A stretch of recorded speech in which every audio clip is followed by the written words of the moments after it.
Եթերում Էպիկենտրոն լրատվական ծրագրի հիմնական թողարկումն է, ձեզ հետ է Արա Աբրամյանը, բարի երեկո։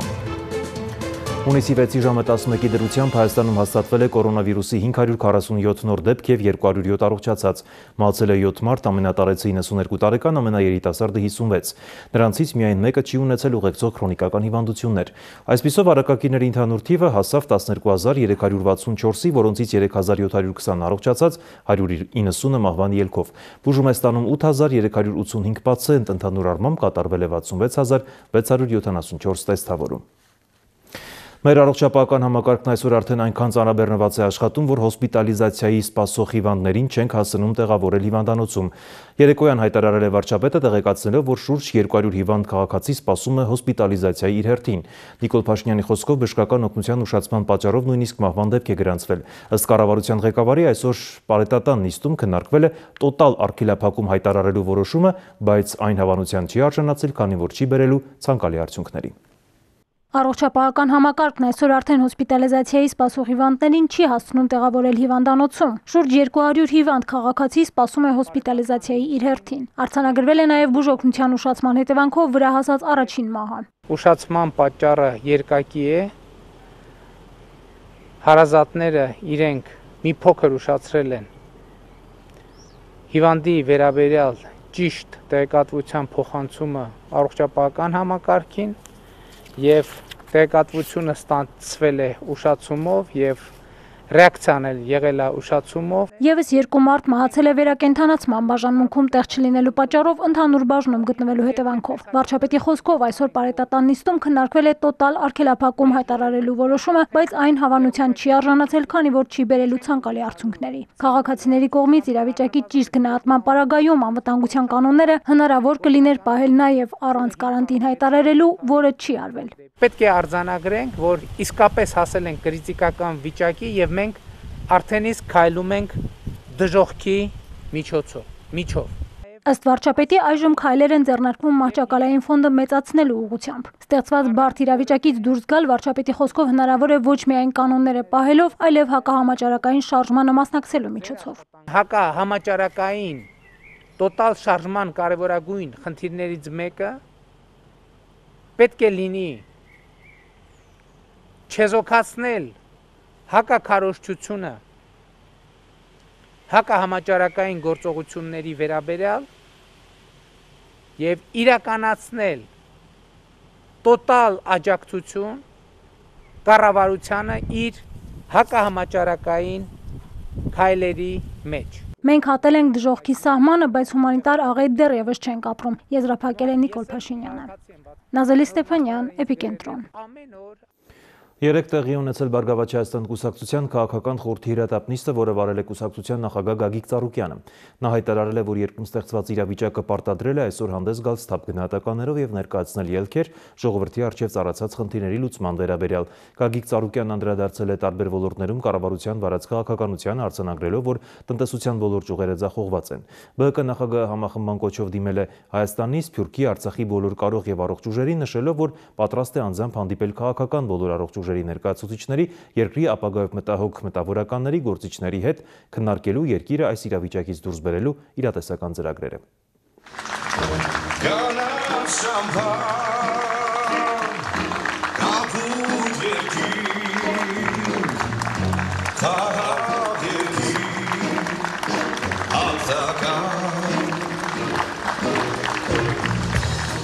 Հակահամաճարակային բոլոր կանոնների պահպանմամբ տեղի ունեցել ԲՀԿ քաղաքական խորհրդի հրատապ նիստը, որը վարել է Բարգավաճ Հայաստան կուսակցության նախագահ Գագիկ Ծառուկյանը։ Ելույթի սկզբում ԲՀԿ ղեկավարը նշեց. երկրում ստեղծված իրավիճակը պարտադրել է այսօր հանդես գալ սթափ գնահատականներով և ներկայացնել ելքեր ժողովրդի առջև ծառացած խնդիրների լուծման վերաբերյալ։ Այս կառավարությանը տրվել էր ավելի քան բավարար ժամանակ իրականացնելու այն խոստումների օրակարգը, որով իրենք եկան իշխանության, արձանագրեց ԲՀԿ նախագահը, սակայն ժողովուրդը և պետությունը փորձադաշտ չեն։ Հարգելի ներկաներ, սիրելի գործընկերներ, ես ողջունում եմ ձեր բոլորին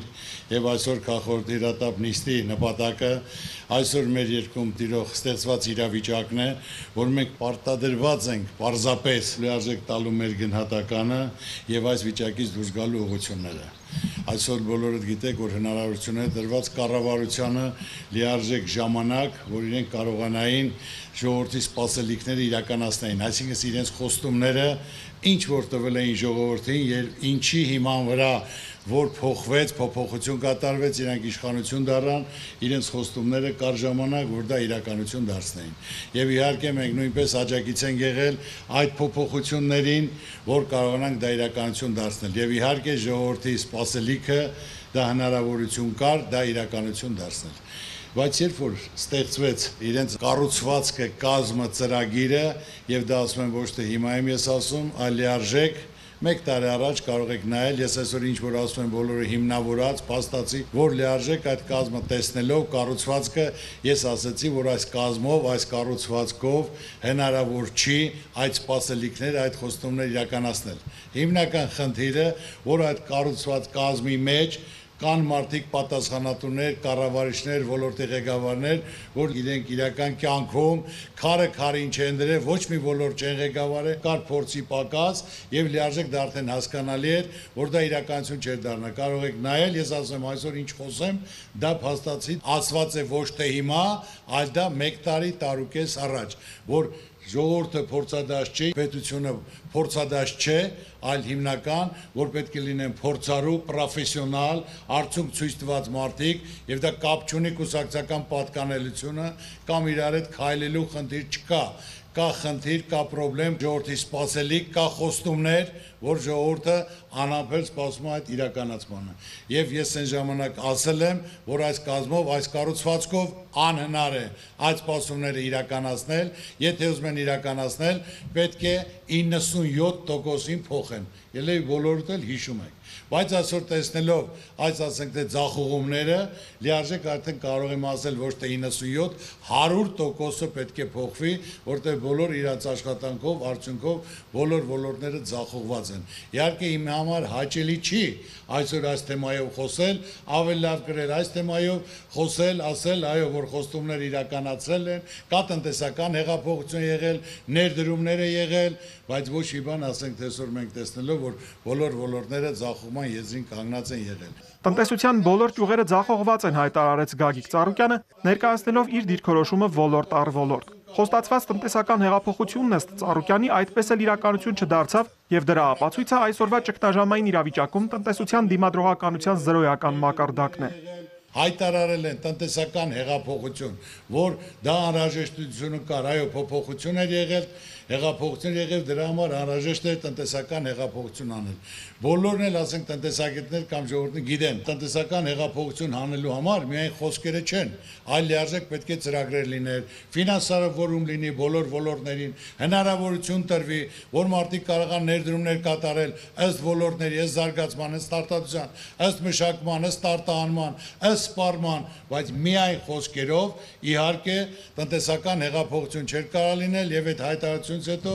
անմիջապես ես հայտարարել եմ, որ այս ծրագրով տնտեսական հեղափոխություն չի կարող լինել, տնտեսական հեղափոխությունը 1000 կիլոմետր հեռու է։ Բարգավաճ Հայաստան կուսակցության նախագահի գնահատմամբ երկրում այդպես էլ չեն ստեղծվել ներդրումների ներգրավման եւ աջակցության գործուն մեխանիզմներ։ Այս մասին է վկայում տնտեսական ցուցանիշների անկման մասին վիճակագրությունը։ Ներդրումների համար այո ասում ենք, հեսա բոլորը գալու են եւ այն ժամանակ նույնպես ես ասել եմ ներդրումների համար հիմնական անհրաժեշտ է նայել մեր հարևան պետությունները, ինչ պայմաններ են ստեղծել ներդրումների համար, ինչ արտոնություն, ինչ հնարավորություն, ինչ պայմաններ կան։ Եղածի մեջ 2-ից 5% առավելություն տալով ներդրողներին, որ մարդիկ շահագրգռված լինեն մեր երկրում ներդրում կատարել։ Եվ ոչ մի փոփոխություն չեղավ, ոչ մի արտոնություն չտրվեց։ Մենք Բարգավաճը դիմեց ներդրողների համար մեկ պատուհան, որ պատուհանը հիմնականում մարդիկ ներդրողները գալիս են ուզում են ներդրումներ կատարել, բայց ասենք փաստաթղթերի համար, թույլտվության համար,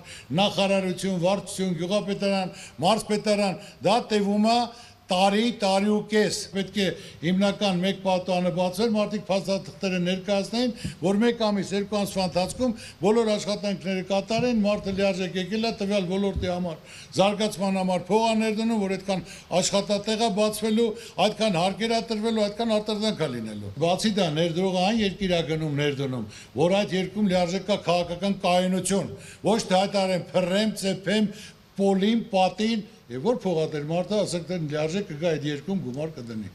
Փողատեր մարդը այն երկրներում ներդրում անեն, որտեղ կա վստահություն, կա հավատ, կա հարգանք, որը ընդունում են, արտոնություն են տալի, պայման են ստեղծում եւ դրա արդյունքն է, որ այսօր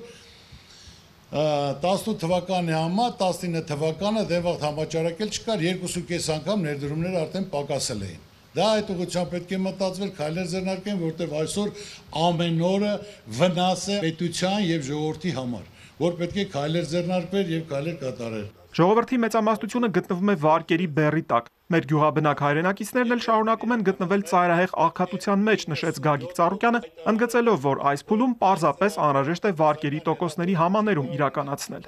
Ցանկացած մարդ բանկին դիմելով ոչ թե պետք է գերի ընկնի, բանկի ձեռը կամանգնի ճայիճը խորտակվի, այլ պետք է իր կյանքը բարելավելու համար։ Լոմբարդային համակարգը ուրիշ է, բայց բանկային համակարգը դա ստեղծված է ժողովրդի բարեկեցության, հզորացման, զարգացման համար։ Փոքր ու միջին բիզնեսը, գյուղատնտեսությունը, երիտասարդ ընտանիքներին տրվել են վարկեր, որ եկել է 0%, 0.25%, որ պետք է ասենք թե գումարեն կոմունալ ծախսեր աշխատավարձ թող լինի 2, 3, 4%, 5%, բայց այդ վարկերը տրվել են ժողովրդին 25-30%, որ աջակցի ժողովուրդը դիմում է, որ մենք ասել ենք քայլեր կատարեք, եթե այդպես է դա գերշահույթ է, այլ ժողովրդի բոլոր գրավները պետք է հետ վերադարձնենք։ Պատասխանատվության ենթարկեն։ Մենք այսօր մինչև չկարողանանք ժողովրդին որոշ չափով ներում շնորհել։ Մարդկանց ասենք տրամադրությունը փող։ Այսօր մենք 18 թվականին եղել է 1.400.000 վարկառու, 19-ին արդեն 1.650.000, այսինքն այդքան ավելացել է։ Մարդիկ միայն վարկ են փակում, մարդիկ ուզում են իրենց խնդիրները կարգել։ Այսօր նայելով փողոցներով վարկառները բանկերի դեմ կանգնած են, համաճարակի դեպքում դա լավ ուրիշ չի։ Մարդը գնացել է, որ կորցնում է, տունն է կորցնում, ունեցվածն է կորցնում, գոնե գնացել է կարգավորի։ Մենք ոչ թե այսօր ուզում ենք ցեխ շպրտենք, այլ լիարժեք միշտ պատրաստ ենք եղել քննարկելու, առաջարկելու, այդ ծրագրերը օգտագործելու, իրենք ամենագետն են եւ որից է մի անգամ չի եղել, որ մենք ասելու համախմբվենք, քննարկենք, կարող է իրենցն է լավը, բայց եթե մենք հարցը բարձրացնում ենք, ուրեմն վիրավորում ենք, իրենք ամենագետն են։ Այդ ամենագետ երբ դառան, ուզում եմ մի հատ հասկանամ, եթե իրական կյանքում ոչ փորձ կա, ոչ արդյունք կա, ոչ տված կա, ոչ քարը քարին դրած կա, իրական կյանքում իրենց ապրածով, ու այսօր նորից եմ ասում ժողովուրդը չի կարող լինել փորձադաշտ կամ երկիրը փորձադաշտ լինել, որ կարողանան այս վիճակի հասցնել։ Այսօր մենք պարզապես պարտադրված ենք այդ մասին խոսել, այդ խնդիրը քննարկել, գնահատականը տալ եւ այս վիճակից ինչպես դուրս գանք։ Մենք չենք կարող մեր ձեռները ծալած նստել եւ սпасել, նորից եմ ասում, այսօր բոլոր ոլորտները ձախողված են։ Պետք է բոլորն էլ հասկանան, բոլորն էլ ընդունեն, եթե այս երկրում հիմնականում ապրում են, պատկերացնում են եւ գիտակցում են։ Այսօր իմ ու քոնը պետք է չլինի։ Չկա այս կուսակցությունից, այն կուսակցությունից, բնակավարից, կա ընդհանուր սրտացավություն, մտահոգություն երկրի, պետության, տնտեսության, ժողովրդի համար։ Արտաքին քաղաքականություն։ Գագիկ Ծառուկյանը վերստին ընդգծեց բազմից արտահայտած իր դիրքորոշումը։ Արցախի հարցը Արցախի ժողովուրդը վաղուց արդեն լուծել է եւ շեշտեց, որ բանակցությունների հիմնական օրակարգը պետք է լինի Արցախի միջազգային ճանաչման հարցը։ Արտաքին քաղաքականությունից ասեմ, ես մարդուն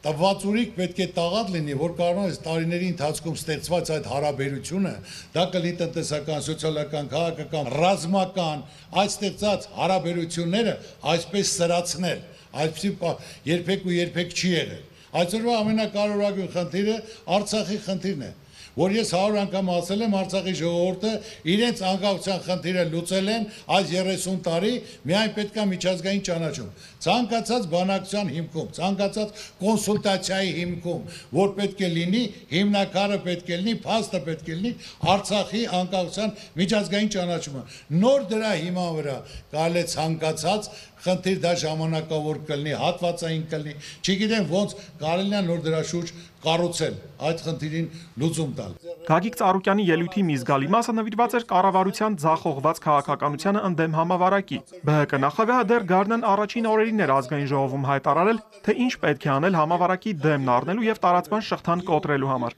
Այսօր, երբ աշխարհը սկսում է հաղթահարել վիրուսը, Հայաստանում այն նոր թափ է ստանում։ Համաճարակը հունվարից է սկսել, բայց ասենք մինչև հունվար, փետրվար, մարտի 4-ը մեզ մոտ ոչ մի աշխատանք չէր կատարվել, ոչ մի խնդիր չէր լուծվել, տվյալ իշխանությունը պարտավոր էր հունվարից հարցեր կարգավորել, հարցեր դնել, թե ասենք դեղորյակի համար, դիմակների համար, որ արտադրվեր, ներկրվեր մեր մոտից, ասենք թե մաքսատներում հրաման տրվեր, որ ոչ մի հատիկ դուրս չգա, տեստերի խնդիրը կարգավորվեր։ Այսօր մենք ասենք թե մարտի 4-ին ասել եմ տեստեր գոյություն չի ունեցել։ Տեստավորել պետք է ընդհանուր սահմաններում, պետք է պարտարի օդանավականում, պետք է տեստեր լինել, այսօր մարզեր կա, տեստ գոյություն չունի։ Ասում են աշխատանք են կազմել, դա ինչ է գալի։ Անփորձության անարդյունք աշխատանքի պատճառն է։ Ես ասում եմ ցանկացածի հարցի պատրաստ եմ լիարժեք պատասխանելու, ոչ թե այսօր ցեղ շպրտելու, նորից ասում եմ այսօր պարզապես պարտադրված ենք ցանկացած հարցի աշխատանքի գնահատական տալու համար։ Բոլոր երկրներում համաճարակը արդեն մարել է, վերջանում է, իսկ Հայաստանում օրորի արդեն դառնում է 400, 500, 600, 700, դա գալիս է անպտուղ, անարդյունք աշխատանքից, որոնք պետք է մարդիկ պատասխան տան դրա համար։ Մարդկանց մայրի համար, մարդկանց այդ վիրուսը տարածելու համար։ Մենք ընդհանրապես 3 միլիոն բնակություն ենք, ավելի լավ է 3 միլիոն ամենալավ տեստերից բերեն, որ բոլոր մարզերում, հիվանդանոցներում տեստավորեն, ցանկացած քաղաքացի այսօր պատրաստ է լիարժեք իր խիղճը հանգիստ լինելու համար, տեստավորվի, հիվանդը, առողջը եւ լիարժեք հարցերը կարգավորվի։ Այլ ոչ թե այսօր ամեն քայլին դնել, փակել, տուգանել, այսօր իմ համար հաճելի չի այս ելույթը ունենալ։ Ես ասում եմ կարային ելույթ ունենենք, ասենք որ տեսեք, իրենց խոստումներն իրականացել է, ներդրումները եղել է, տնտեսական հեղափոխություն եղել է, բայց այսօր խոսել դրա մասին, պարզապես պարտադրված ենք ասելու, որտեղ մենք կորցնում ենք եւ օրորի ավելի շատ ենք կորցնելու։ Այսօր ցանկացած մուտքը, ելքը, արտադրանքը, արտահանումը, աշխատանքը, տնտեսությունը բոլորը կործանված են։ Պետք է քայլեր ձեռնարկվեն, որ այդ խնդիրները կարգավորեն։ Գագիկ Ծառուկյանը նշեց, որ համավարակի ընթացքում ծայրահեղ ծանր եւ խոցելի խավին կառավարության կողմից տրամադրված օգնությունը պետք է հասցեական լիներ, նաեւ անդրադարձավ այն 26,000 դրամներին, որ տրվեց սահմանը պահողներին, ապա նրանցից հետ վերցվեց։ Մենք ունենք հիմնականում աղքատներ, հաստատի ես կարծեմ 24% է, որ գոնե այդ աղքատներին, բարձր աշխատողներին, որ աշխատանք չկա, նա մարդկանց ասենք թե պետք է գոնե 70,000 դրամ ներկայացնել, պետք է լինի ասենք մասշտաբային, ոչ թե ասենք թե անհատական համաճարակի հետ կապված, ինչ որ գումարներ են տրամադրել սահման պահողներին, ոստիկաններին, փրկարարներին։ Եղածը սաղ եղել է 26,000, զգացել են սխալ են անում։ Բայց ինչ կար սխալ, լավ, եթե սահման պահողին, ոստիկանին, փրկարարին 26,000-ի հետ ես իմ պարգևատրում չի միլիոնանոց, ես իմ 2 միլիոնանոց, այլ սովորական գազի լույսի փողը, պարտադրելով անմիջապես, որ այդ գումարը հետ բերեք, մարդիկ ծախսել են այս ծայրներ պայմաններում, ինչի համար եմ դա շեշտում, որ հիմնական աշխատանքը անարդյունք է, անփորձ է, չեն տիրապետում եւ լիարժեք ցանկացած որոշում կարող է պատահի ասենք թե որոշում կայացնեն, այդ որոշումը օրվա մեջ 5 անգամ փոխվի։ Ընտանիքը իրար հետ ապրում, մարդիկին մեքենայի մեջ կարան բռնեն երկուսին էլ տուգանեն, որ ասենք թե մարդուկին իրար հետ մեքենայով գնում են, ազե ցավտանեմ, տուգանել կարելի է, կարելի է այն մարդուն դեռ ավելի մեծ պատիժ տալ, եթե ինքը գիտի հիվանդը հանրության հասարակության հետ շփվում է, նրան կարելի է ավելի մեծ տուգանել, որ նա իմանալով համաճարակը տարածում է ժողովրդի մեջ։ Իսկ ամենաանազնիվ քայլը, որն այս օրերին արվեց, ստեղծված իրավիճակի ամբողջ պատասխանատվությունը փորձ արվեց գցել ժողովրդի վրա։ Ուզում եմ ասել, որ դուք մեղավոր չեք։ Մեղավոր են անպատասխանատու կառավարիչները, ովքեր չկարողացան կազմակերպել համավարակի տարածումը կանխարգելող ճիշտ ռազմավարություն եւ մարտավարություն, նշեց Գագիկ Ծառուկյանը։ Այսօր մենք երկիր ենք կորցնում։ Ամեն օր, ամեն ժամ ի վնաս է աշխատում մեր երկրին, մեր ժողովրդին, որ այսօր անհրաժեշտ է միավորվել, կապ չունի, ասենք տեսօր կուսակցություն ազգանուն, կապ ունի միասնական համախմբվել գաղափարի շուրջ, առաջարկներ ներկայացնել, որը ավելի լավ կլինի, որը ընդունելի կլինի, որը այս վիճակից կհանի ոչ թե միայն խոսքերով։ Այսօր բոլորն էլ լավ սովորել են, որ լսես բոլորին անգիր արած բառեր են կրկնում, որ իրական կյանքում նա կյանքում որցե մի բան չի արել, չի պատկերացնում խնդիրը, խնդրումը կամ լուծումը։ Այսօր պետք է միասնական լինենք, կարողանանք այս խնդիրներին լուծում տալ։ Մեր կետերը սկզբից ասել են 24, իսկ անհրաժեշտ կարողրակուն 7 կետերը, որը պատրաստ ենք միասնական 24 ժամանակ քննարկել, որ ժողովրդի մատից փուշ անել, ժողովրդի իրավիճակի մեջ մտնենք, որ ժողովուրդը զգա կա ուշադրություն կա վերաբերում։ Ինչպես ասացինք, այնպես էլ որևէ մեկը գոնե հանդիպեին, քննարկեին, կարող իրենք ավելի լավ բան են ասում։ Չեմ ասում մենք ամենագետն ենք, բայց կարելի է ամենագետ մարդ գոյություն չունի, ով իր ամենագետի տեղը դնում, ուրեմն ինքը ընդհանրապես ոչ մի բան չի հասկանում։ Ամենակարևորը պետք է լսես, պետք է քննարկես եւ խնդիրները կարգավորես։ Իօգուտ երկրի, իօգուտ ժողովրդի։ Չնայած իշխանության հիմնական առաքելությունը պետք է լիներ երկրում համերաշխության մթնոլորտ հաստատելը, սակայն պատկերը հակառակն է, նշեց Գագիկ Ծառուկյանը, անընդունելի համարելով ատելության մթնոլորտի գեներացումը։ ԲՀԿ նախագահը ցավակցական խոսք հղեց եւ համբերություն մաղթեց COVID-19-ից մահացած քաղաքացիների հարազատներին եւ խորին շնորհակալություն հայտնեց բժիշկներին եւ առողջապահության ոլորտի բոլոր նվիրյալներին համավարակի դեմ անձնուրաց պայքարի համար։ Ես առաջին հերթին ուզում եմ ցավակցել մահացածների բոլոր հարազատներին, իրենց համբերություն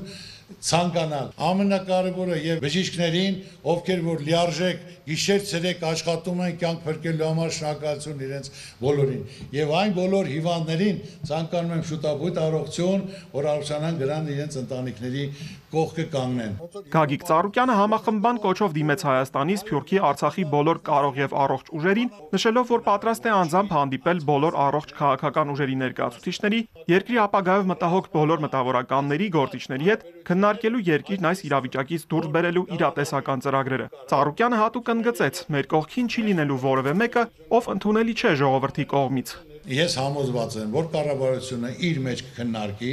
եւ կընդունի իր բաստոխումները, սխալները եւ ձախողումները։ Եվ այսօր ես ուզում եմ կոչ անել, որ այսօրվանից ես պատրաստ եմ ցանկացած առողջ քաղաքական ուժի հետ, կանհատի հետ, հասարակական կազմակերպության ղեկավարի հետ, այն անձանց հետ, ովքեր որ մտահոգ են մեր երկրի ապագայի համար, իրենց հետ հանդիպելու, քննարկելու, ստեղծած իրավիճակը եւ ստեղծած իրավիճակից դուրս գալու ուղղությունները։ Դա կապ չունի, կլնեն Արցախից, կլնեն Սփյուռքից, կլնեն Հայաստանից, այն մարդիկ, ով մտահոգ են այս երկրի ապագայի համար։ Մենք ասում եմ, այսօր այս վիճակը մեզ պարզապես պարտադրել է այդ գնահատականները տալու, այդ սրտացավությունը հայտնելու։ Այսօր ամենավատ դրության մեջ ենք, որ պետք է քայլեր կատարվեն, չլուծվող խնդիրներ չկան, բոլորն են լուծելի խնդիրներ են։ Մի բան եմ ուզում ասեմ, որ այն քաղաքական ուժը, անհատը, անձը, հասարակական կառույցի ղեկավարը, որը ընդունել չի ժողովրդի կողմից, Իմ կողմից, մեր կողմից նույնպես ընդունելի չի։ Այնպես որ ես նորից եմ ասում, մենք այսօր պատրաստակամություն ենք հայտնում տեսնելով իրավիճակը, այս ձախողումները, որ մեր պարտադիր պետք է քննարկումներ լինի, միայն դա ոչ թե խոսք է, իհարկե եղել են շատ հանդիպումներ ինձ հետ, բայց բոլորին ասելով, որ լավ կլինի, համբերենք, չի կարելի, բայց այսօր ես արդեն հայտարարում եմ, որ պատրաստ եմ ընդունելու, զրուցելու, ցանկացած քաղաքական ուժի, անհատի, ցանկացած այն անձի հետ, որը մտահոգ է մեր երկրի ապագայի համար։ Աստված պահապան, անհնարին ոչինչ չկա, ամեն վիճակում էլ իրադրությունից հնարավոր է դուրս գալ, կարևոր է հավատք, միասնություն եւ ընդհանուր միասնական գաղափար, ովքեր որ մտահոգ են երկրի համար, ապագայի համար, տնտեսության համար, պետության ժողովրդի համար։ Շնորհակալություն։ Մենք երկիր ենք կորցնում, հապաղելու ժամանակ այլևս չունենք։ Մեր երկիրը մեր օգնության կարիքն ունի։ Եզրափակեց ԲՀԿ նախագահը։ Ահարոն Հայրապետյան, Ալեքսանդր Կիրոյան, Մհեր Կիրակոսյան, Էպիկենտրոն։ Փոխվարչապետ Տիգրան Ավինյանը պետական եկամուտների կոմիտեի աշխատակազմին է ներկայացրել ՊԵԿ նորանշանակ նախագահ Էդվարդ Հովհաննիսյանին։ Ավինյանը շնորհակալություն է հայտնել ՊԵԿ նախկին նախագահ Դավիթ Անանյանին, նշելով, որ նա անցած 2 տարիների ընթացքում ոչ միայն ապահովել է կոմիտեի անխափան աշխատանքն, այլև էականորեն բարձրացրել է կառույցի արդյունավետությունը։ Դավիթ Անանյանն շնորհակալություն է հայտնել աշխատակազմին համատեղ աշխատանքի համար եւ շնորհավորել եւ զորակցություն հայտնել Էդվարդ Հովհաննիսյանին, մաղթելով նրան նորանոր ձեռքբերումներ։ Համոզված եմ, որ պարոն Հովհաննիսյանի գլխավորությամբ պետական եկամուտների կոմիտեն կարողանալու է ապահովել այն արդյունքները, որոնք որ նախանշված են։ Շնորհավորում եմ պարոն Հովհաննիսյանին սրտանց կրկին, ես նաև իմ զորակցությունն եմ հայտնելու, այսօր էլ եմ հայտնում եւ խնդրում եմ բոլորիցդ, որ նույն ավինով առանց որևէ ջանք խնայելու համախմբվել պարոն Հովհաննիսյանի շուրջ։ Հուսով եմ, որ այսօր մեր անձնակազմը իզորու է իր առջև դրված խնդիրները կատարել այնպես, ինչպես որ հարկն է, ինչպես որ վերապահված է եղել միշտ պետական եկամուտների կոմիտեին։ Վորոնեժի սահմանապահները Հայաստանից ներմուծված 16 տոննա մաքսանենգ ծխախոտ են արգրավել, ապրանքի հսկայական խմբականակն էլ հայտնաբերվել է Երևանից Վորոնեժ ժամանած բեռնատար ինքնաթիռում, հայտնում է Վեստի Վորոնեժ կայքը։ Ըստ հրապարակման պիտակներից դատելով կարելի է ասել, որ ծխախոտի ամբողջ խմբականակն արտադրվել է Հայաստանում։ Ծխախոտային արտադրանքի համար պարտադիր համարվող ակցիզային դրոշման նիշներ եւ հատուկ պիտակներ ապրանքի վրա չեն եղել։ Կայքը գրում է նաեւ, որ վերջին մեկ ամսում սա Հայաստանից ներմուծված ծխախոտի երկրորդ խոշոր խմբականակն է։ Ապրիլի վերջին նման ծխախոտ արգրավել էր նաև Կրասնոդարի սահմանապահները։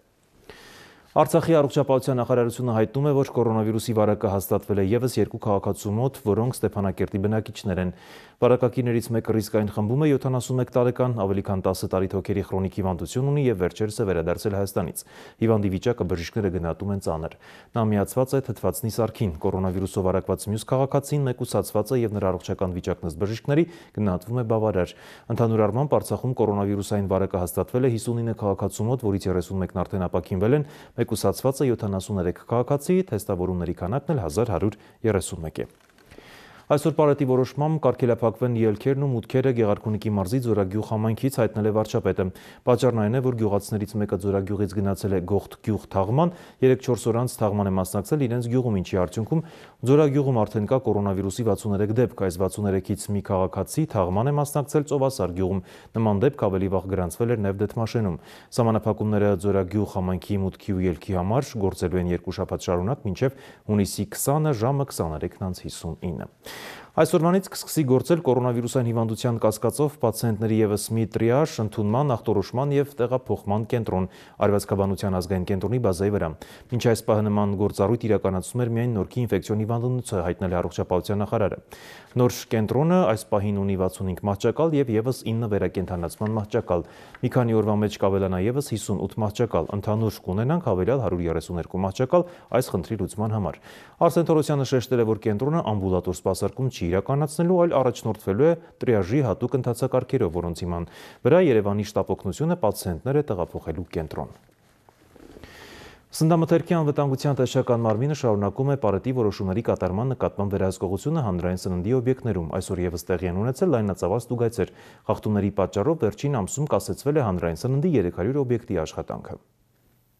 72 ժամով կասեցվեց մեր այգի ռեստորանային համալիրի գործունեությունը։ Սննդամթերքի անվտանգության տեսչական մարմինն այստեղ խախտումներ է արձանագրել։ Անջատենք այդ կամերան։ Ռեստորանի տնօրենը թույլ չտվեց ներսում նկարահանում կատարել։ Տեսուչների հետ զրույցից հետո միայն համաձայնեց խոսել նաև լրատվամիջոցների հետ։ Պարզվում է, օրեր առաջ այս սրահում մինի հարսանիք է տեղի ունեցել, մասնակցել է 23 մարդ։ 23 հոգին միջոցառում չի։ Մենք պահում ենք 1.5-ից 2 մետր հեռավորությունը, չի եղել ժիվոյ մուզիկա։ Եթե 23 հաճախորդ չընդունենք, ինչպես աշխատենք, վրդովում է ռեստորանի տնօրենը։ Հետո ցույց տալիս իր տարածքում գտնվող փակ սրահը, որն այս օրերին չի գործում։ Փակ զալերը դատարկել ենք, որ իրանք իմանան, մենք չենք անում։ Ռեստորանի տնօրենը վստահեցնում է, միջոցառման ժամանակ պահպանել են սոցիալական հեռավորությունը, ախտահանել են տարածքը, ջերմաչափել այցելուներին։ Համար 63 որոշման առաջի հավելվածի մեջ հստակ նշված է, որ հարսանիքների, հանդիսավոր միջոցառումների համար սրահների տրամադրվում թույլատրվում է ոչ ավելի քան 5 հոգու մասնակցությամբ միջոցառումների համար։ Իսկ 23 հոգի, այս մեծ տարածքում ես չկարողանամ սննդով ապահովել միջոցառում անեմ, դա նույնն է, որ պետք է ես փակեմ։ Վերջին ամսում կասեցվել է 300-ից ավելի հանրային սննդի կազմակերպությունների գործունեությունը։ Տեղեր կան, որ շատ են եղել խախտումները, տեղեր կան, որ քիչ են եղել խախտումները, ամեն դեպքում հիմա արդեն գնալով պակասում են։ Ըստ ՍԱԱՏՄ տեսուչների ռեստորաններում, սրճարաններում եւ այլ հանրային սննդի կետերում անցկացված մշտադիտարկումները փաստում են, որ թեև տնտեսվարողները սկսել են ավելի մեծ պատասխանատվությամբ վերաբերել հակահամաճարակային կանոնների պահպանմանը, սակայն անուշադրության եւ անփութության դրսեւորումներ շարունակում են գրանցվել։ Իզաբելլա Հովհաննիսյան, Ալեքսանդր Կիրոյան, Էպիկենտրոն։ Սահմանված նորմերի խախտման հետքերով գնացել է նաև առողջապահական եւ աշխատանքի տեսչական մարմնի աշխատակիցները, արձանագրվել են ինչպես մեկ անգամյա, այնպես էլ կրկնակի արձանագրությունների հիման վրա իրականացված կասեցումները։ Պարետի կողմից սահմանված նորմերի խախտման հետքերով գնում են առողջապահական եւ աշխատանքի տեսչական մարմնի աշխատակիցները։ Անվտանգության կանոնների խախտումներ թույլ տված տնտեսվարողների շարքում Ծիրան սուպերմարկետների ցանցի խանութներից մեկն է։ 24 ժամով այս մասնաճյուղը պետք է դադարեցվի։ Ծիրանի այս մասնաճյուղի գործունեությունը մեկ օրով կասեցվում է մարդկային կուտակումների համար։ Մենք առավելագույնս փորձում ենք պահպանել Պարետի կողմից սահմանված նորմերը, խանութի ներկայացուցիչն է պնդում։ Ֆիզիկապես հնարավոր չի, որ մարդկանց գնանք եւ ասենք, գիտեք ինչ կա, իրարից կողք կանգնեք, գծանշաններ արել ենք, կանգնում ենք, զգուշացնում ենք, բայց դժվար է մարդկանց կառավարել։ Դրա համար կխնդրեի ինչ որ միջոցներ ձեռնարկեմ։ Երբ նկատում եք կուտակումներ, թեկուզ հենց մուտքի մոտ սուպերմարկետերի, խնդրում եմ այդ դեպքում կարող եք զանգել ոստիկանություն եւ տեղեկացնել, որ կարծում ես ամեն հարցի դեպքում, ամեն խնդրի դեպքում պետք է զանգել։ Ամեն խնդրի չէ, Պարետի որոշումով կետեր կա հատուկ հաստատած։ Գրված է, կպցրած է։ Բացի կպցվածից պետք է պահվի այդ կետերը։ Ես հասկանում եմ, որ դուք տեղեկացնում եք, բայց այդ պետք է քայլեր ձեռնարկվի։ Այս ցանցին պատկանող խանութներից մեկում էլ կրկնախախտում կար, գործունեությունը 48 ժամով կասեցվեց։ Պարետի կողմից սահմանված նորմերը չեն պահպանվել նաև Զովք սուպերմարկետների ցանցի այս մասնաճյուղում։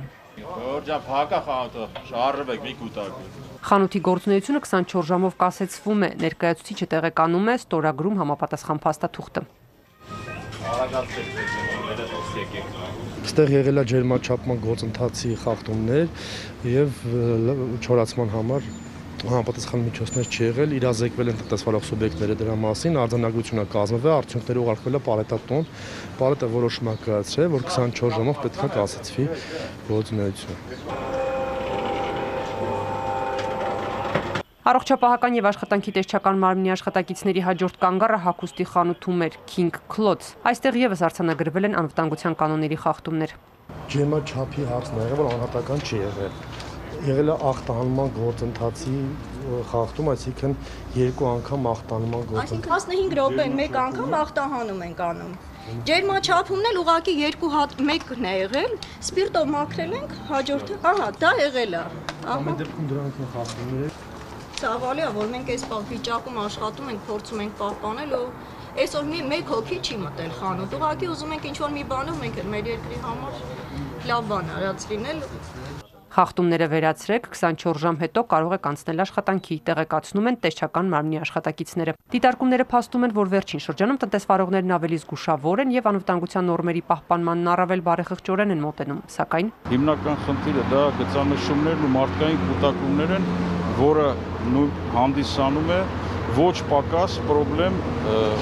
այդ բարակի փոխանցման համար։ Ժողովուրդը պետք է նույնպես գիտակցի, որ կուտակումներ այդ պահպանի սոցիալական հեռավորությունը։ Ասմիկ Օհանյան, Մհեր Կիրակոսյան, Էպիկենտրոն։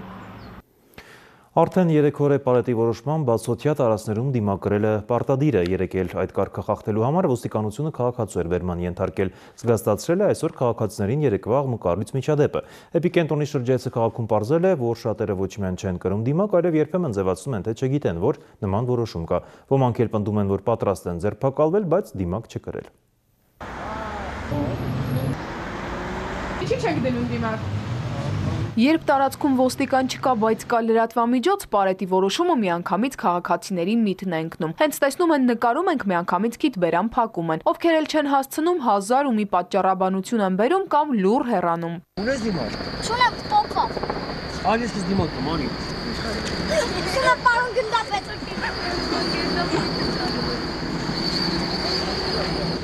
Չա, այս կապիտալության տաննա։ Ձերքերը տել ես ախտահանում։ Այո։ Դիմակ ինչի չեք դրել։ Դեմերեք։ Դիմակ չեք դնում։ Չէ, մելի պատասխանի մի հարցեք։ Մենք նկատեցինք, որ չէիք դրել, ինչի չեք դնում դիմակ։ Բայց ինչա։ Այդ նոր դրեցիք։ Չէ։ Մոսիվից մինչև հիմա գալիս եմ։ Ինչի տակ դնել է ապահովագրված է։ Ոչ, թեկուզ գլխից էլ քաշեմ էլի չի ապահով։ Դե քիզը կդեմ քնեմենյան ինչ անեմ։ Ոնց է, ինչ անենք, ասա։ Երեխեքը նայելու են, թե չէ Գերմանիայում։ Խեղդվում եմ դիմակից։ Չեք դնում դիմակ։ Կրում եմ, կրում։ Համաձայն չեք որոշման հետ որ պետք է պարտադրել։ Համաձայն եմ։ Բայց ես դիմակները խեն դնում։ Ինչո՞վ եք։ Տեսա դնում էին դրեցի։ Չեք հետևում բարետատանցությունները։ Չէ, ես չեմ ուզում նկարվեմ, քուր ջան։ Իսկ չեք վախենում որ կտուգանեն։ Ես չեմ անում ինչի մասն է խոսքը։ Դե պետք է մարդիկ բանան հետևեն պետության օրենքներին։ Պետության օրենքներին պետք է հետևեն։ Բայց փաստորեն դուք էլ չէիք հետևում, նոր դրած չէր ձեր դիմակը։ Մենք գնացինք իր այդ ջուր խմակ եկանք, դրա համար։ Բա պապին 98 տարեկան է, բա ոնց կարա դնի։ Չեք վախենում վարակվելուց, պապի։ Չէ։ Ես չեմ վարակվի, որովհետև իմունիտետը շատ ուժեղ է։ Դիմակ չկրող քաղաքացիներին, երբ հարցնում եմ, թե արդյոք տուգանվելու մտավախություն չունեն, ասում են, իրենց կարող են նույնիսկ ձերբակալել, բայց պարտադրել ոչ։ Այսօր այս նստած եմ ոստիկանությունից եկան արձանագրություն գրին, ասում եմ ինչի համար, ասում եմ մասկա չէ դրել։ Առավոտ ժամը 7-ին ինչ մասկա դնեմ, փողոցը մարդ չկա։ Մտահոգություն չունեք, որ կարող են ձեզ տուգանել։ Իսկ ինչ եք ինչ լուտ են տուգանել, գումարով,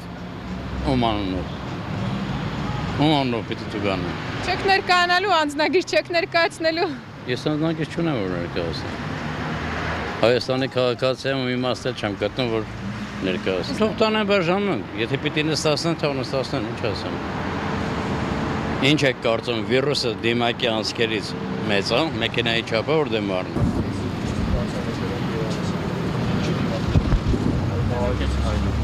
Մենակ քայլելու պարետից ուսումով հունիսի 3-ից արդեն իսկ տարածքից է գալիս դիմակ պետք է։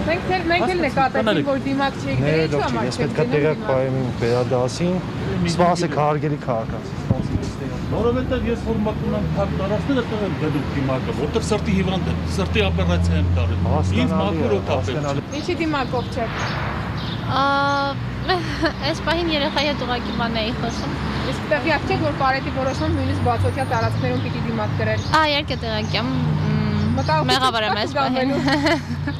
Այս պահին մեղավոր եմ։ Չեք դնում։ Դնում ենք, բայց ի՞նչ է։ Չեք ծածկել, մտավախություն չկա, որ կարող են ձեզ տուգանել։ Հեսա արդեն մի անգամ տուգանել են, էլի։ Այնուամենայնիվ մայրաքաղաքի փողոցներում քիչ չեն նաև օրինապահ քաղաքացիները։ Մեր տեսախցիկ արձանագրեց, որ առավել օրինապահ են հիմնականում միջին եւ բարձր տարիք ունեցող անձիկ։ Պարտադիր հետևում եք կանոններին։ Բոլոր կանոններին։ Իսկ այն մարդիկ ովքեր չեն դնում, ինչ կասեք։ Խորհուրդ կտայի, որ անպայման օգտվեն։ Մարդը որ մարդավարի չի հասկանում, խեղդեցնել չի հասկանում։ Դուք միշտ դիմակ դնում եք։ Միշտ աղջիկ ջան, իրավունք չունես չդնես։ Օրենքը սաղից համար է։ Ես ինչ է 100 դրամ, 200 դրամ, դիր էլի, ձեռնոց էլ դիր, ես ինչ է, պաշկետ 200 դրամ, 100 հատից ավել եկա։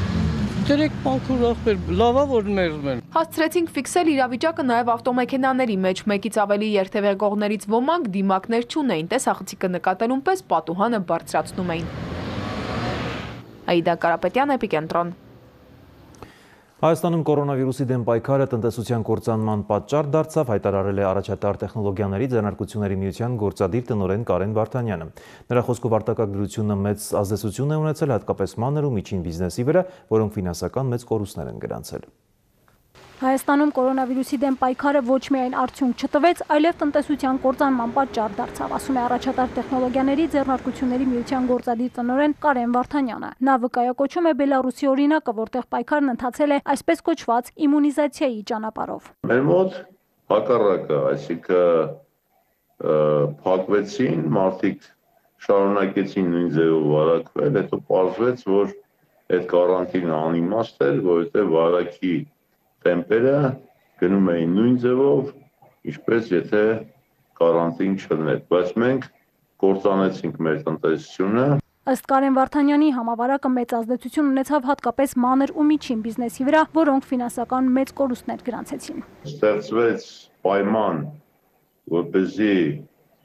մեծ քանակությամբ բնակչությունը նվազի, որովհետև հնայի պաշտոնական թվերով հնայի 10% նվազեցումը բերում է 2% բնակչության նվազեցման, այսինքն նշանակում է մենք մոտակա տարվա մեջ մոտավորապես 50,000 նվազելու է մեր բնակչությունը տարբեր պատճառներով։ Այս ամենի հետևում կանգնած է համաշխարհային ֆարմացևտիկ ինդուստրիան, որն ըստ փորձագետի սեփական շահով պայմանավորված համաշխարհային վախի մթնոլորտ է ստեղծում տարբեր երկրների, այդ թվում Հայաստանին պատվաստանյութ վաճառելու համար։ Մարդիկ, որոնք մահանում են, ենթադրենք թոքերի բորբոքումից կամ գիտեմ ինչից, հայտարարում են որպես վիրուսից մահացածներ եւ գնում է ամբողջ բնակչության ահաբեկում։ Ըստ էության այս միջազգային աֆյորան նաև ֆինանսական իմաստով ձեռքատալի տեղական իշխանությունների եւ ոչ միայն Հայաստանի, բացի դրանից ձեռքատալիս այն առումով, որ բնակչությանը ահաբեկելով իրանց թվում է, թե իրանց իշխանությունը ել ավելի ամրապնդվում է։ Փորձագետը սա ոչ իրատեսական է համարում, քանի որ այս դեպքում կարող է ոչ միայն չիրականանալ ակնկալիքը, այլև հասարակությունը կարող է կորցնել վստահությունը իշխանության նկատմամբ։ Ուշ թե շուտ այդ իշխանության զոմբիները, երբ որ փորերը մի քիչ սովածացավ, իրենք հայացքը նետելու են արդեն խելոք մարդկանց կողմ եւ դա լինելու է իշխանության վերջ, որովհետեւ իշխանությունը ըստ էության անընդհատ ստում է, անընդհատ խոսքը փոխում է եւ այլ, որը խոսում է նրա մասին, որ նրանք շատ կեղտոտ գործարքների մեջ են։ Կարեն Վարդանյանը հայտարարում է, որ կորոնավիրուսի մասին տեղեկություններն ուռճացված են։ Այդ մասին ըստ փորձագետի հայտնի կդառնա հետագայում։ Նազելի Ստեփանյան, Էպիկենտրոն։ Դոմոդեդովա օդանավականից նախատեսված Red Wings ընկերության Մոսկվա-Երևան հատուկ չարտերային թռիչքը տեղի կունենա հունիսի 8-ին ժամը 18-ին։ Ռուսաստանի Դաշնությունում Հայաստանի դեսպանությունը հայտնում է, որ հատուկ չվերթով Հայաստան կվերադառնան պարտադիր զինվորական ծառայության մեկնող քաղաքացիները, նրանց ընտանիքի անդամները, ինչպես նաև դեսպանությունում ցուցակագրված քաղաքացիների մի խումբ։ Այժմ Վիոլաջուր ընկերության հայտարարության մասին։ Վեոլաջուր ընկերությունը տեղեկացնում է իր հաճախորդներին եւ սպառողներին, որ պլանային աշխատանքներով պայմանավորված առաջիկա օրերին կդադարեցվի հետեւյալ տարածքների ջրամատակարարումը։ Հունիսի 8-ին ժամը 9-ից մինչև հունիսի 9 ժամը 21-ը Կոտայքի մարզի Նորգեղի գյուղի Մաշտոցի երկաթուղայինների Բաբաջանյան, Մաթևոսյան, Ազատամարտիկների, Համբարձումյան, Երկրապահների, Կոմիտասի, Թումանյան, Իսահակյան, Խաչատրյան 1-ից 7, Աղբրակի 1, 2, 3 փողոցների, Թևոսյան փողոցի առաջինից 45, 64, 82, 86 105, 119, 144, 231 համարների, Թևոսյան փողոցի 8-րդ փակուղու 3 եւ 10-րդ փակուղու առաջին համարների, Արզնի 1 հանգստյան գոտու, թիվ 1 դպրոցի։ Հունիսի 8-ին ժամը 10-ից 22-ը Կոտայքի մարզի Արագյուղ, Սարալանջ գյուղերի, ինչպես նաեւ հարակից հանրային բաժանորդների։ Հունիսի 8-ին ժամը 12-ից մինչև հունիսի 9 ժամը 22-ը Սյունիքի մարզի Կապան համայնքի, բացի Սյունիք թաղամասից եւ Գործարանային փողոցից, ինչպես նաեւ Քաջարան քաղաքի Բարիկավան, Դավիթբեկ, Համլետավան եւ Անդոկավան թաղամասների։ Ընկերությունը հայցում է սպառողների ներողամտությունը պատճառված անհանգստության եւ շնորհակալություն հայտնում ըմբռնման համար։ Եվ վերջում հիշեցնեմ, որ կորոնավիրուսի համավարակի տարածումը կանխելու համար չափազանց կարևոր է հակահամաճարակային կանոնների պահպանումը, չմոռանանք կրել դիմակ, ձեռքերը հաճախակի ախտանել եւ պահպանել սոցիալական հեռավորություն։ Այսքան այժմի համար, առողջ եղեք։